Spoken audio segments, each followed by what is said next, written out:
Fala galera, seja bem-vindo a mais um vídeo do canal Saiba e não se esqueça de se inscrever no canal.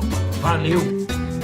Psicólogo, muito psiquiatra, essa galera assim, mas eu não tinha trazido alguém para falar sobre talvez um equilíbrio que pode haver, né, entre a psiquiatria ou o tratamento de saúde mental e espiritualidade, né? Exatamente, isso é um mito muito grande, né? E principalmente por causa do século XIX até quase o final do século XX, né?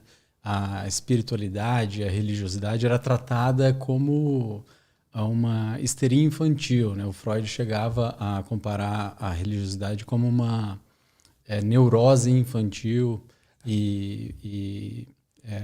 Marx, por exemplo, né, ele dizia que é ópio do povo, né, no livro do Reus, se eu não me engano. E tudo isso traz preconceitos muito grandes dentro dessa área, no sentido de que é claro que muitas pessoas usam uma crença mais primitiva, né, para lidar com as incertezas da existência. E com essas questões filosóficas, né? Mas isso não é suficiente para explicar tudo além disso. E foi só com as pesquisas que vieram na década de 90 do século passado e agora estão bombando, assim, no PubMed tem uma escala exponencial desses estudos que mostraram que, na verdade, em grande parte dos transtornos mentais, a questão religiosa e espiritual ela é positiva, ela faz bem, ela protege. Isso está muito bem estabelecido, por exemplo, para suicídio, dependência química, depressão, ansiedade e alguns estudos mais robustos, só que menos intensos ainda de eficácia para estresse pós-traumático e demências. Então, por exemplo, existem escalas que você avalia isso dentro de cada paciente, dentro de cada pessoa. O quanto que ela vivencia aquilo internamente, o quanto que ela sente que a vida dela ela é diariamente vivida com os valores da fé que ela professa, associado a uma religião formal ou não. E isso protege essa pessoa, ela vai ter menos dependência química. Então, algumas populações vulneráveis de adolescentes de situação de rua aqui no Brasil, por exemplo, depois de ter uma família estruturada, ter uma religião, nesse caso foi avaliado uma religião formal, é o segundo fator mais protetor contra desenvolver abuso e dependência de substâncias. Cara, interessante, porque antes da gente entrar no porquê que você acha que isso acontece, por que é tão protetivo assim, o que você acha que o Marx quis dizer com isso, de ser o ópio do povo, e por que você acha que o Freud falava aquela outra coisa? Porque, no fundo, eles tinham parte de razão. Interessante. Com certeza. Se você olhar na história, né, a religião ela foi usada como uma forma de controlar as pessoas pelo medo e pela culpa. Isso é muito fácil de ver. Desde os egípcios, Igreja Católica, toda a religião, e isso até hoje é visível, né? Então, politicamente, isso foi usado, né? Mas isso é um produto dos homens, é um produto criado pelas instituições religiosas. E antes de aparecer a religião, existiu uma experiência mística, existiu uma experiência, uma vivência interna. E aí as religiões elas foram se formando para dar um contorno para isso que existe na natureza, que sei lá, desde os neandertais já enterrando seus mortos, fazendo rituais de despedida e pinturas rupestres que indicavam algum tipo de conexão. Você não simplesmente descartava os corpos e iam criando laços desse tipo. Talvez para lidar melhor com tudo aquilo. Sim, possivelmente. Isso é uma das teorias mais aceitas, né? Uma forma de um ritual de luto, por exemplo, né?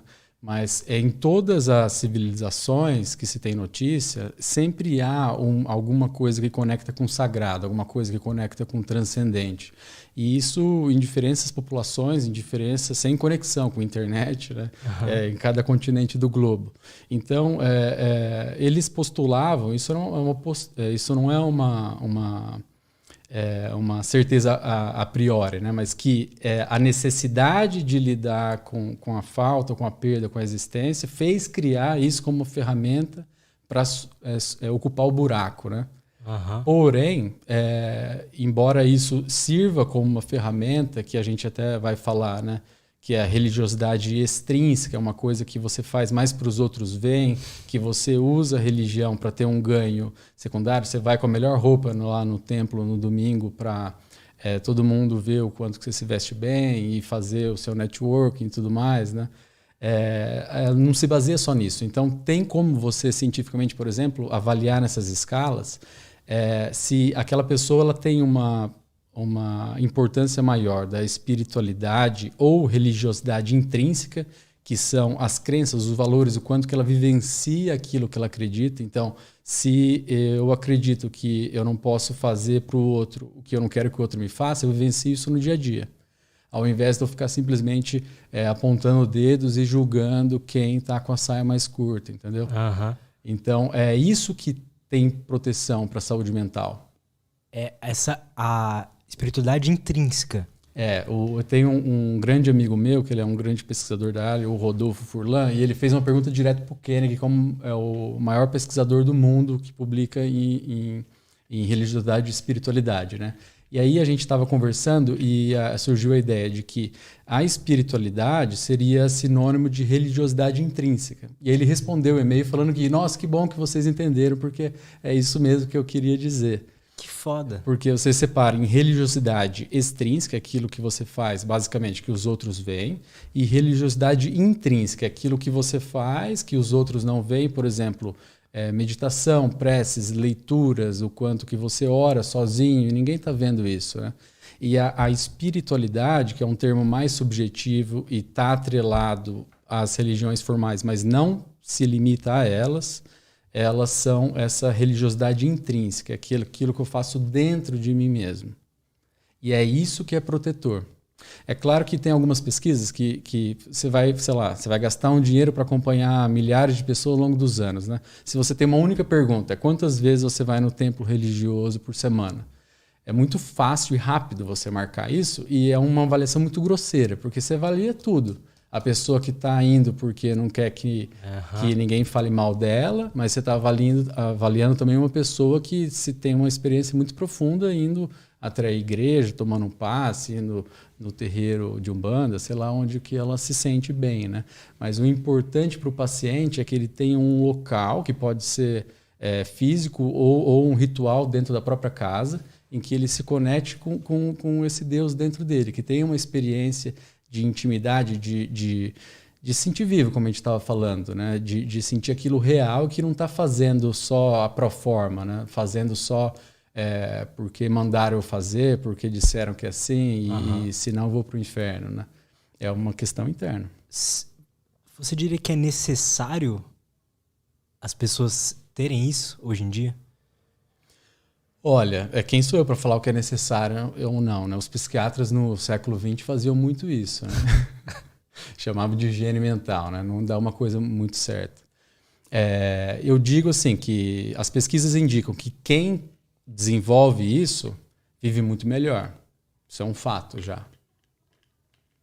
E tem duas linhas, né, principais, né? A do Koenig, que é da Carolina do Norte, lá nos Estados Unidos, que ele tem um conceito de espiritualidade que é uma saída pessoal para lidar com as questões que dão significado para a vida e conectado com aquilo que a pessoa sente que é sagrado ou transcendente, que não está só limitado às questões materiais e de ganhos primários e óbvios no mundo terra-terra que a gente está. É isso que ele define como espiritualidade. É uma definição um pouco mais raiz, digamos assim, porque ela está conectada com algo que é as palavras, né, sagrado e transcendente. Já a Cristina Puchalski, que é uma grande pesquisadora e ela tem muito valor por ter fundado a George Washington Institute de Espiritualidade e difundiu isso muito dentro dos Estados Unidos, ela tem uma definição um pouco mais ampla, né, que já abrange a espiritualidade para questões ligadas a sentido e propósito com o próprio eu. Então, se você for ao pé da letra nessa definição, você não faz nada que vai beneficiar outra pessoa. Você pode simplesmente meditar no alto de uma montanha e não fazer bem a ninguém, assim, que isso já é uma espiritualidade. Isso, Você vai transcender, né? você vai transcender muita coisa, com certeza, né? Mas muita gente fala assim que para ter uma espiritualidade você tem que entrar numa roda que você beneficie o todo, que você some, entendeu? Que você adicione, que você faça bem, que não fique preocupado só com o seu próprio umbigo, mesmo que seja meditando. Na prática, mesmo que você meditar, você vai transcender um monte de coisa de necessidades humanas, né? E você vai ter uma evolução, com certeza, minha opinião pessoal. Mas é uma definição que vai para a questão do próprio eu, natureza, comunidade, família. Então, é uma questão um pouco mais aberta e difusa, que casa muito com o paciente ateu, por exemplo, que está falando, e que eu uso muito. E que funciona muito na prática clínica também. Porque, no fim, a ideia é o seguinte, ó.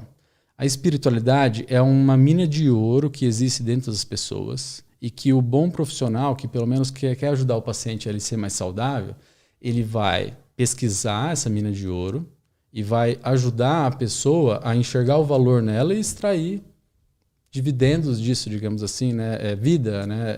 Energia e pulsão de realizações saudáveis nesse sentido.